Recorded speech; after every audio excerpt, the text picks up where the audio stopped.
Lleva por título: no les tomes en cuenta este pecado. No les tomes en cuenta este pecado. Y vaya preparando en su Biblia. Yo le suplico, por favor, en obediencia, vaya, y si no trae usted una Biblia impresa, vaya allá atrás, tome una de esas lindas Biblias que tenemos, que alguien nos ofrendó muy generosamente. Tomen una Biblia, por favor, en obediencia, hágalo, porque va a ser de bendición para su vida. Hermanos, la palabra de Dios es vida para usted. La palabra de Dios es algo que lo va a renovar. Es como ese refrigerio, es ese boli que te tomas cuando hace mucho calor, ese raspadito, es esa agüita fresca que viene a apagar ese fuego que hay dentro de ti, malo, esa contrariedad. Así que vaya preparando ahí en su Biblia impresa el libro de los Hechos de los Apóstoles, capítulo 7, y hoy vamos a comenzar a partir de por ahí parece del versículo 55 en adelante. Pero primero déjeme decirle una breve introducción. Mire usted que el Salmo 66, 33 dice, ponga atención: porque es mejor tu misericordia que la vida. A ver, reflexiona en eso. Es mejor la misericordia de Dios que la vida. No añore, no anhele, no ame tanto su vida como la misericordia de Dios. ¿Tiene Dios misericordia en ti? ¿Cómo lo sé, pastor? Porque tienes paz, porque tienes celo por el Señor, porque tienes esas ganas. A veces no puedes, a veces no te levantas, pero quieres. Eres salvo, no te preocupes, eres salvo. Porque vale más, es mejor tu misericordia que la vida. Esto significa que el amor de Dios es mejor que la vida. Salmos 63:3. Salmos 63:3. No hay algo más valioso que el amor de Dios en tu vida. A lo largo de la historia de la iglesia, hasta nuestros días, hermanos, ha habido personas que han tomado en serio la palabra de Dios. ¿Tú ya tomaste en serio la palabra de Dios? ¿O todavía no? Muchos cristianos del primer siglo, en la persecución, y hoy día han elegido y saben que es mejor morir por el amor de Dios que vivir sin Él. Eres desgraciado, porque no tienes gracia cuando estás alejado de la palabra bendita de Dios. Tal vez tú eres de esos que dan testimonio, quienes bebieron de la copa del sufrimiento hasta lo más profundo, a llegar a ser martirizados, a llegar a ser presos, para que negaran su fe por Cristo, de que les dejaran abierta la reja y le dijeran: está abierto, tú puedes salir cuando quieras, pero primero niega tu fe en Cristo. Y Juan Bunyan, el escritor de este célebre libro, El progreso del peregrino, no salió de la prisión porque no negó nunca su fe. Décadas estuvo preso con la puerta abierta. Ellos sufrieron, pero sabes, lo consideraron como muchos no lo consideramos, lo consideraron un privilegio. Hermano, es un privilegio sufrir e inclusive morir por Dios. No cabe duda que el cristianismo, ponga mucha atención en esta frase porque yo creo que no la he escuchado antes. El cristianismo es para mártires. Si tú quieres ser un buen cristiano, tienes que ser un buen mártir. ¿Por qué? Porque nuestro líder, ¿qué fue? Un mártir. Un gran mártir. Un inocente.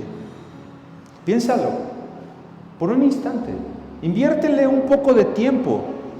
en pensar, dime tú por favor, ¿qué otro grupo religioso, qué otra religión, qué secta, qué movimiento internacional de fe es tan perseguido como los cristianos? Hoy, en algunos países te puedes ir a la cárcel por adoctrinar rectamente a un niño y a una niña, que no hay en medio, que no hay ese lenguaje inclusivo. Te puedes ir a la cárcel. ¿Por qué? ¿Por decir la verdad? Nos están persiguiendo cada día más. Políticos bisexuales, lesbianas ya están ocupando cargos importantes a nivel político en el mundo. Ya hay presidentes homosexuales, legisladoras lesbianas. ¿Y a quién persiguen? A la iglesia cristiana. Solamente a la iglesia cristiana. Al verdadero cristianismo, no aquel cristianismo falso que apapacha el pecado, que apapacha la fornicación, que apapacha la mentira. No, hermanos, el cristianismo real, el cristianismo que dice lo que Cristo nos enseñó. En todos los continentes de la tierra han sido lanzadas cruzadas en contra de los cristianos, y esto ha sido una realidad desde el tiempo de Jesús hasta nuestros tiempos. Hoy día no se oye mucho de la persecución, porque ya lo están todo como matizando, ¿verdad? Pero hay persecución seria, incluso en nuestro país, ¿sabes? En Tabasco hubo matanza, en Chiapas hay matanza, en Guatemala, a pesar de que hay unos movimientos pentecostales y carismáticos muy grandes, sí, pero lamentablemente al verdadero Dios de la Biblia poco se le predica, y hay mucha emoción dentro de esos mensajes evangelísticos. Así que sirva este breve contexto como introducción para que entremos de lleno a la palabra de Dios, porque un sermón sin la palabra de Dios no es bíblico, es humano. No vengo yo aquí a darles psicología, ni a que vivas hoy tu mejor vida. Vengo a enseñarte la palabra de Dios. Así que les suplico que se pongan de pie y me acompañen, por favor, allí en la lectura que ya preparamos en el capítulo 7, versículos 55 al 60 del libro de los Hechos, y la palabra de Dios dice: pero Esteban, lleno del Espíritu Santo, puestos los ojos en el cielo, vio la gloria de Dios y a Jesús que estaba a la diestra de Dios, y dijo: he aquí, veo los cielos abiertos y al Hijo del Hombre que están a la diestra de Dios. Entonces ellos, dando grandes voces,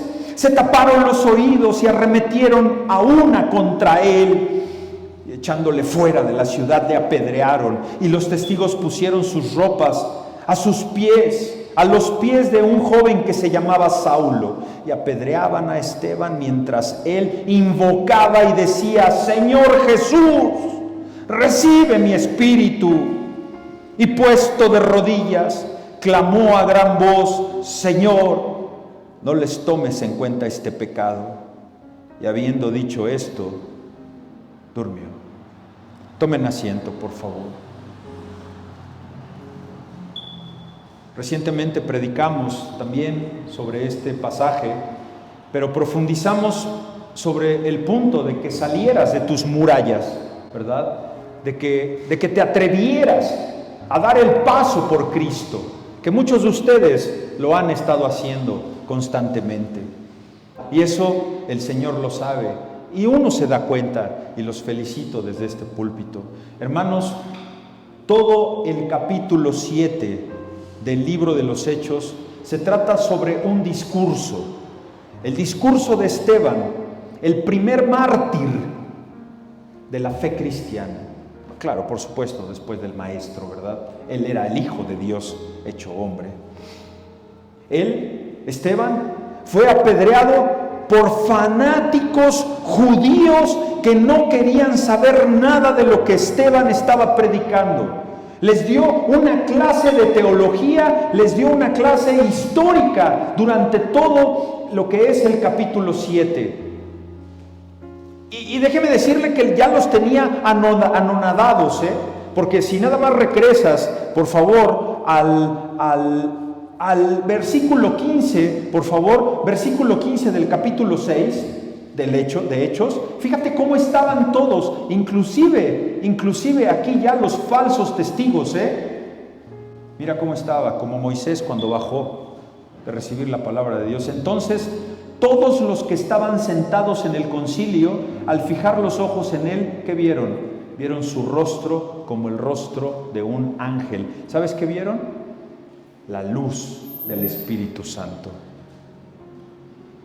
Esteban estaba lleno del Espíritu Santo. Fue un tremendo sermón que predicó Esteban para llevarlos a las Escrituras. Les habló de Dios, les habló de la fe, les habló del Espíritu Santo, les habló de lo que Moisés había enseñado a esa nación israelita. A ver, Moisés les enseñó a ustedes y ustedes no lo aceptan. Allí estaba ya profetizado el Mesías y ustedes están ciegos espiritualmente. Les dijo Moisés, de quienes ustedes leen la ley, la Torá, les dijo que la ley la había dado Dios y que Él fue el receptor de la ley, y les habló de ese mensaje y del llamado de Moisés a que el pueblo pusiese su fe en el Dios verdadero y en el Dios vivo, que era Jehová de los ejércitos.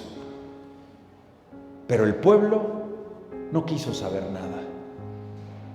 Cerraron sus oídos a la palabra de Dios. ¿Sabes? Hicieron esto. Ya no queremos escucharte. ¿Me oí? Ni yo me oigo. Ya cállate. No porque te tapes los oídos se va a dejar de escuchar lo que tú dices. Muchas personas, muchos padres, muchos esposos, esposas, meten la cabeza en el suelo, hacen un hoyo. Y con no ver lo que sucede a su alrededor, entonces no sucede. Eso es falso, hermanos. El pueblo no quiso saber nada. Cerró sus oídos espirituales, como muchos de ustedes han cerrado sus oídos espirituales. Y están apedreando al Hijo de Dios. Versículo 55.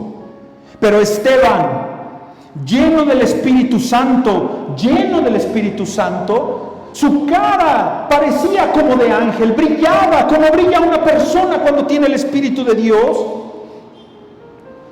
Vio, puestos los ojos en el cielo, vio la gloria de Dios. Hermano, qué tremendo debió haber sido para Esteban ver la gloria de Dios. Ese kabod, el kabod en hebreo. Vio la gloria. Aquí está el kabod de Dios, aquí está su Shekinah, su presencia.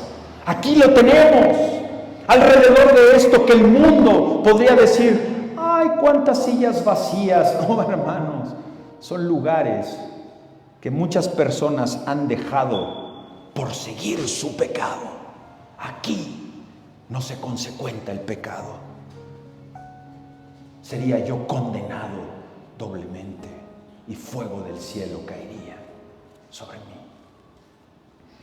Y no solo eso, en que Esteban vio la gloria de Dios, sino que vio a Jesús que estaba sentado a la diestra de Dios y dijo, he aquí, veo los cielos abiertos y al Hijo del Hombre, Jesucristo, Dios encarnado, a la diestra. Y entonces el versículo 57, entonces ellos, dando grandes voces, se taparon los oídos y arremetieron a una contra él, y echándole fuera de la ciudad, como echaron fuera a Jesucristo, lo iban a apedrear. Esteban tuvo que pagar con su vida el proclamar su fe en Cristo. Versículo 58, y echándole fuera de la ciudad, le apedrearon. Y los testigos pusieron sus ropas a los pies de un joven que se llamaba Saulo. Ese Saulo,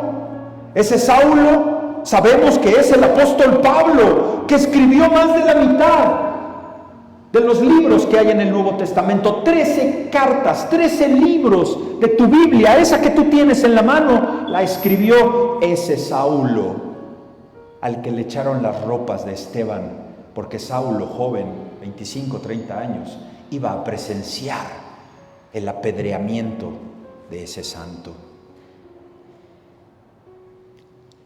Posteriormente Dios se iba a encargar de Saulo, como se ha encargado tal vez de usted, tal vez de ti, tal vez de usted, y como estoy seguro que se encargó de mí, de habernos sacado de lo vil y menospreciado, del lodo, de como el perro regresábamos al vómito, como el cerdo de estar limpio regresábamos a la porquería. Y Saulo fue renovado rumbo camino a Damasco. ¿Y a qué iba Damasco? A perseguir a los creyentes. Traía cartas, traía permiso para matar cristianos. Versículo 59. Y apedreaban a Esteban mientras él invocaba y decía: Señor Jesús, recibe mi espíritu. Apedreaban. ¿Ya lo vio ahí? Apedreaban. ¿Has escuchado este término en algún momento en otro lado de la Biblia? Sí, muy bien. ¿Cómo entonces, amados hermanos, se apedreaba a los condenados a la lapidación a ese tiempo? ¿Cómo se apedreaba? Usted se imagina, pues agarraban una piedra.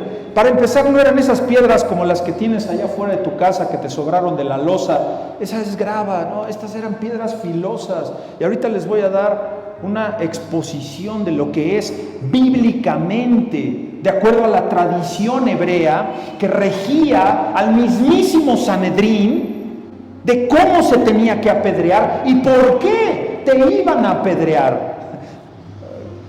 A veces digo, ahora que soy padre, ¿verdad? Pero antes no, porque me hubiera tocado. Pero cómo deseo que esa ley pudiera ser vigente en algunos momentos con mis hijos. Vamos a comenzar con el por qué. ¿Estás de acuerdo? Así que anótele ahí. ¿Por qué apedreaban a los condenados a la lapidación? Mira, a los israelitas se les ordenó apedrear a los culpables de estas circunstancias. Idolatría. No tendrás otro Dios diferente a mí. Y cuidado, por este mandamiento no nada más se refiere a tu santo niño de Atocha, a tu lo que quieras y mandes, se refiere a ti mismo, a ti misma. Que todo lo haces para verte mejor, que vas al gimnasio para verte mejor, que todo lo haces para ver cómo me van a ver, qué me van a decir. Aquellos que se ponen bien fortachones y que sacrifican su cuerpo, su páncreas, sus testículos, los fisicoculturistas, que es típico que les va a dar cáncer ahí, con tanto anabólico y con tantos ciclos y con tantas cosas para verse bien ponchadotes. Eso es idolatría, era sentenciado con apedreamiento. La impureza en las mujeres. Impureza, ¿qué quiere decir la impureza? Bueno, quiere decir que no habían guardado su virginidad, que fueran al matrimonio incluso fingiendo que fueran vírgenes. Y si el hombre consentía que la mujer no era virgen, también lo apedreaban a él. Por eso fue el gran temor de José con María, ¿te acuerdas? Que por eso huyeron, ¿verdad? Porque la iban a apedrear a ella y a él también. Otro motivo por el cual te apedreaban en ese entonces era la blasfemia. Era blasfemar en contra de Dios, era insultar el nombre de Dios. Otro más, la brujería, la hechicería, la magia, la adivinación, la violación del día de descanso. Y esta es la que yo quisiera lanzar una iniciativa de ley al cielo para que, Señor, regrésala un poco, que era la desobediencia de los hijos libertinos y borrachos. Eso dice la Escritura. También se apedreaba a un animal que hubiera matado a un ser humano. Dice Éxodo 21:29, si el dueño sabía que el buey tenía costumbres de atacar a la gente y no lo encerró, creo que estoy leyendo traducción al lenguaje actual, y no lo encerró, será culpable de la muerte de la persona o personas que mate el buey. En ese caso, se matará a pedradas al buey y al hombre, al dueño. ¿Está claro por qué eran apedreados? Ok, ahora, ¿cómo eran apedreados? Aquí viene el procedimiento. Y para eso hicimos una investigación profunda y llegué a un piso que se llama la Mishnah de la ley de los judíos, que está equiparado a la tradición de los judíos, lo cual eran los procedimientos a seguir, como qué procedimiento tenía la ley alimentaria para los judíos, cómo era el proceso para elaborar la comida que hoy conocemos como kosher y todas esas cosas. Entonces la Mishnah, que es la ley de los judíos, de ella emanan ciertas regulaciones para todas las celebraciones y prohibiciones que tienen los judíos, y hay una ley de la Mishnah que se llama Sanedrín, y ese Sanedrín es un libro que se llama el Sanedrín, tiene capítulos, y ese Sanedrín lo tenían que conocer los miembros ¿de qué?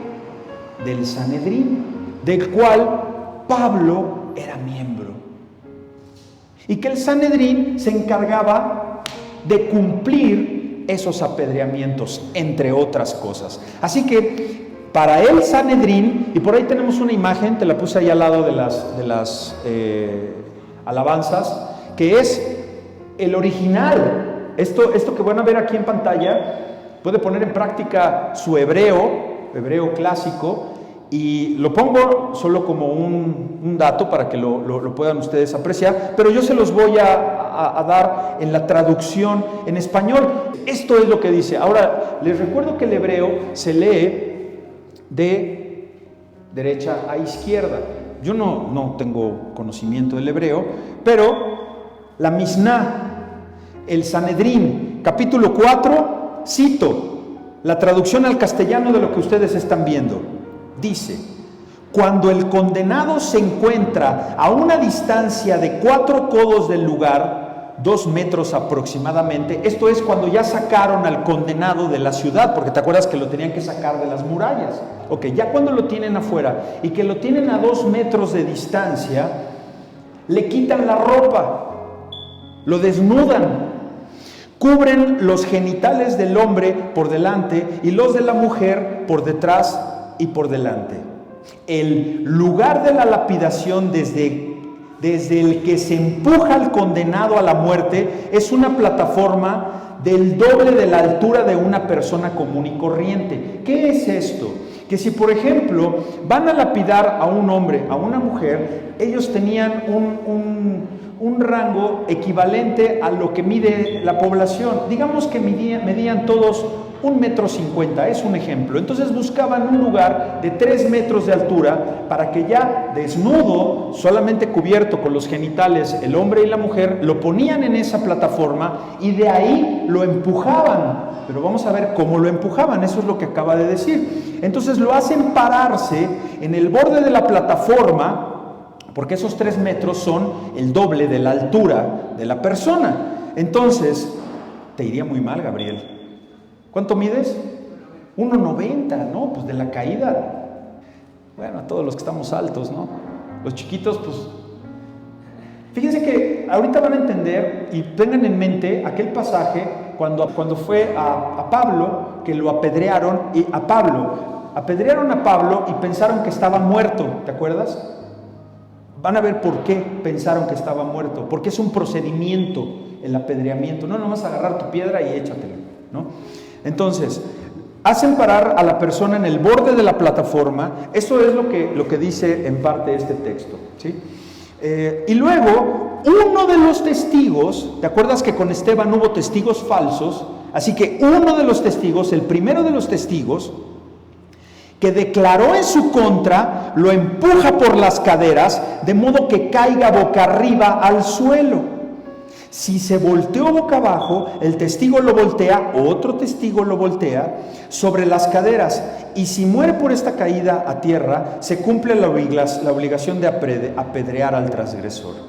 Y si el condenado no muere por su caída, el segundo testigo, que viene a ser ahora aquí el tercer testigo, ¿verdad? Porque el primero fue el que lo aventó, el segundo que lo voltea, y este tercero es el que se le designa esta tarea, que es tomar una piedra que ha sido preparada para esta tarea y la coloca, es decir, la arroja sobre su pecho. Y si muere con el lanzamiento de esta piedra, se cumple la obligación de apedrear al transgresor. ¿Te acuerdas de Jesús cuando estaba con una mujer y que le dijo a todos los que la acusaban, el que esté libre de pecado, ¿qué?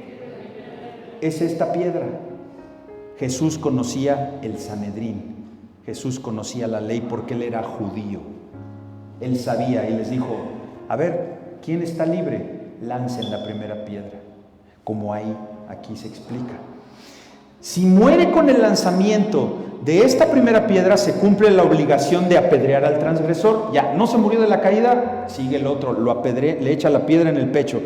Si se muere, ahí acabó el apedreamiento. Si no se muere al lanzar esta piedra, entonces su lapidación la completa todo el pueblo, es decir, todo el pueblo que se reunió para la ejecución, como está escrito, Deuteronomio 17:7. La mano de los testigos será primero sobre él para matarlo y después la mano de todo el pueblo. Los cadáveres de los que son apedreados, dice el Sanedrín capítulo 4, son apedreados y después son colgados después de su muerte. Solo se cuelga el cadáver del blasfemo que ha maldecido a Dios y el cadáver del adorador de ídolos. O sea que si apedrearon a alguien porque su buey mató a otra persona, a ese no lo cuelgan. Solamente estos dos delitos son los que van a merecer que los cuelguen: el blasfemo y aquel que adoró a otros ídolos. El cadáver de un hombre se cuelga de cara al pueblo, pero el carácter de una mujer por pudor se cuelga de cara al árbol. El muerto permanece colgado allí durante muy poco tiempo y luego lo desatan inmediatamente. Y si se lo deja colgado durante la noche, se transgrede una prohibición, como está escrito en Deuteronomio 21:23. Ellos en el Sanedrín citaban la Torá, citaban la ley de Dios. Su cuerpo no permanecerá toda la noche en el madero, sino que lo enterrarás ese día, porque el que está colgado es una maldición de Dios. Ahora, aquí dice que lo van a colgar de un árbol, ¿verdad? El árbol es madera, por eso es maldito el que era colgado en un madero, en un árbol. Por eso la cruz, que era madera, era maldición. Por eso el Hijo de Dios fue maldito.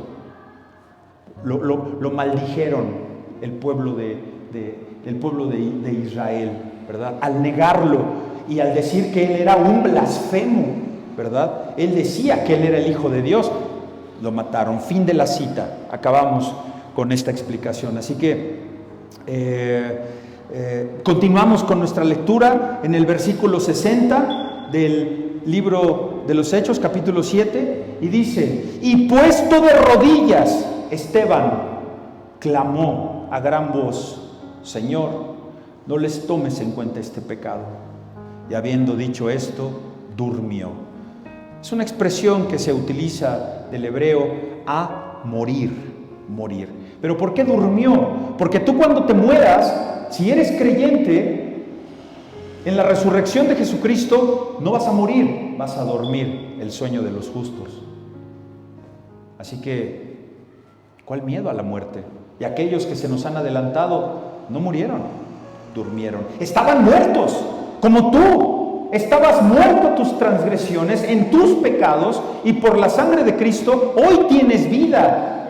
Entonces no vas a morir, vas a dormir en la presencia de tu Señor. Queridos, es posible que tú no tengas que sufrir lo que Esteban sufrió, pero es probable que experimentes oposición, rechazo. Y eso empieza muchas veces en nuestra familia, con los hermanos de sangre, con tu madre, con tu padre. Hay rechazo, porque muchas personas se oponen a la fe cristiana. ¿Por qué se oponen a la fe cristiana? Porque es una fe que requiere que dejes el pecado, que dejes de mentir, que dejes de fornicar, que dejes de adorar a otros dioses, que dejes de lastimar tu propio cuerpo. Por eso muy pocos vienen verdaderamente a los pies de Cristo. Por eso muy pocos son valientes a los pies de Cristo. No hay otro Salvador, hermanos, más que Jesucristo, porque no hay otro Dios debajo del cielo por el cual podamos ser salvos. Como dice la Escritura, no hay otro nombre bajo el cielo dado a los hombres en que podamos ser salvos. Hoy día vivimos en un periodo de indiferencia. La mayoría de los hombres, de los seres humanos, de la tierra, del planeta, son indiferentes al mensaje del Evangelio. Quieren buenas nuevas, quieren milagros y quieren felicidad en sus vidas. Muchos no quieren oír, sencillamente cierran sus mentes y sus oídos espirituales, sus corazones y sus vidas, y no quieren saber nada de Dios, no quieren escuchar la palabra de Dios. Por eso es tan importante que tú y que yo demos testimonio con nuestras vidas, hermanos, con nuestra manera de caminar, con nuestra manera de mirar, con nuestra manera de hablar.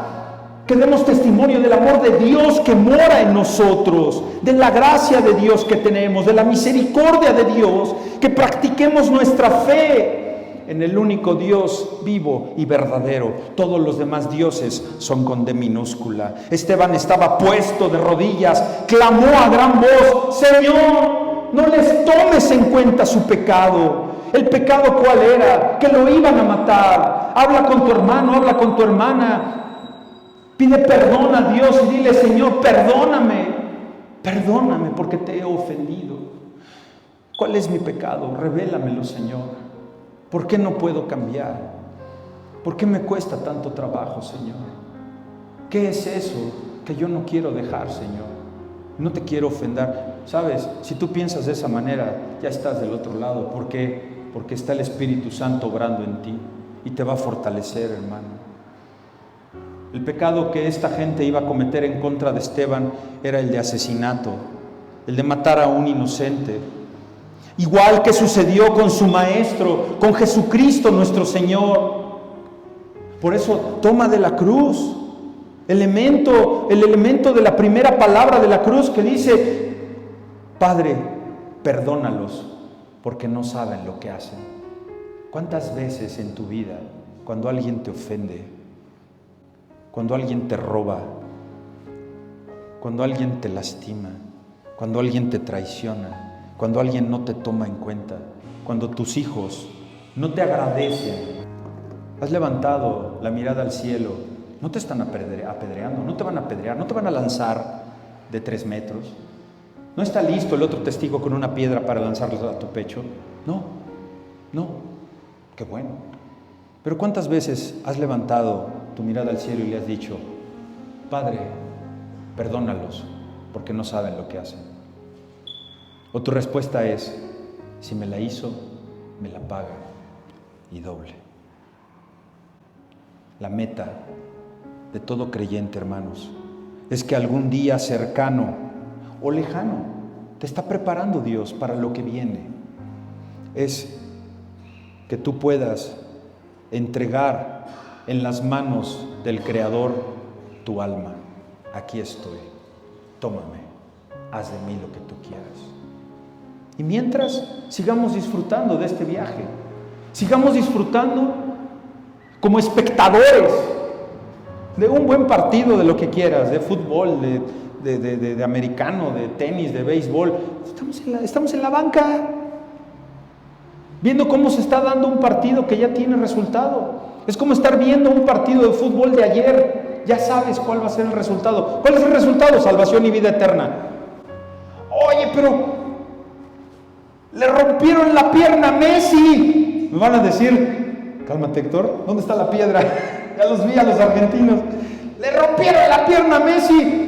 Y aún así la Argentina volvió a ganar la Copa del Mundo. Sí, porque ya lo estás viendo repetido, pero no te habían dado detalles de lo que sucedió en ese partido. Y aún así ganaron. El Checo Pérez salió desde el 20º lugar y quedó en segundo lugar. ¿Cómo le hizo? Pues ve la carrera. Pero ya sabes el resultado, ¿sabes? Estás en la carrera, estás en el partido, pero el resultado ya te lo dio Dios. Salvación y vida eterna. Vas a entregarle tu alma al Creador, aquel que te pensó desde antes de la fundación del mundo, aquel que te ama, aquel que te hizo su princesa amada. Ese es el fin de la historia. Pero mientras hay patadas, hay fouls, hay choques, hay enfermedad, hay frustración, hay todo lo que tú estás viviendo. ¿Pero qué? ¿Qué es lo que importa? El resultado final. Partidos que tú ves que quedaron 1-0, o sea, 90 minutos de fútbol no, pues dices, 1-0, cuando se decía que era el mejor partido de la temporada, 1-0, y tú dices, te perdiste el mejor partido de la vida. Pero quedaron 1-0, eso no importa. Pero se dieron con todo. Pero ¿quién es el ganador? El que anotó 1. Tú eres ganador. Tú eres ganadora delante de Dios. Porque tú ya anotaste el premio mayor con tu salvación. Porque te rendiste. Porque fuiste humilde. Y la humildad es premiada con salvación y vida eterna. ¿Por qué? Porque la fe es la certeza de lo que se espera. La convicción de lo que no se ve. Algún día tú vas a estar presto para entregar tu vida, tu cuerpo, y a veces se nos da tiempo de que lo podamos hacer, a veces es así nomás de volada, en un choque, en un accidente, se acabó. Pero a veces Dios nos da enfermedades para ir paulatinamente y viendo cómo decae la salud de una persona, que hasta tú dices, ya Señor, ya llévame. Pero el Señor no concede caprichos ni endereza jorobados, diría mi madrecita. Te vas a ir cuando te tengas que ir. Y se fueron los que ya se tenían que ir. Pero acuérdate de ese partido. Ya son campeones. Perdedores los que estamos aquí todavía. ¿Y quién se atreve a decirte que tu mejor vida es aquí? Y que tienes poder dentro de ti. Todo eso es una manipulación emocional a tus sentimientos, que de nada sirve. Porque a la primer tribulación, al primer fuchi, al primer, a ver, pásame eso. Ay, mira cómo me dijo que se lo pasara. El pastor no tiene amor. Ya no puso galletas. Ya no llegaron. No, tranquilos. Relax, tranquilos. Ya tenemos el resultado. No pasa nada. El camino de la iglesia, cuando usted sale de su casa y viene para acá, usted no lo ve con sus ojos naturales, con sus ojos físicos, pero ese camino cuando usted viene aquí está marcado por el rojo de la sangre de Cristo. Del Génesis al Apocalipsis fluye un río de la sangre de Cristo. Es ahí donde nosotros circulamos, querido, querida. Quizás tú y yo no tengamos que pagar con nuestra vida seguir a Cristo, pero alcemos nuestros ojos, dirijamos nuestra oración a Dios y démosle gracias por el privilegio de dar testimonio de nuestra fe en Él, y que Él sea glorificado, a Él la gloria, el poder, la honra por los siglos de los siglos. Y puesto de rodillas, tú has de clamar y decir a gran voz: Señor, no les tomes en cuenta este pecado. Y habiendo dicho eso, descansa, duerme en espera de la campanada final de tu Señor. Incline su cabeza. Abba Padre, Dios nuestro, misericordioso, te damos gracias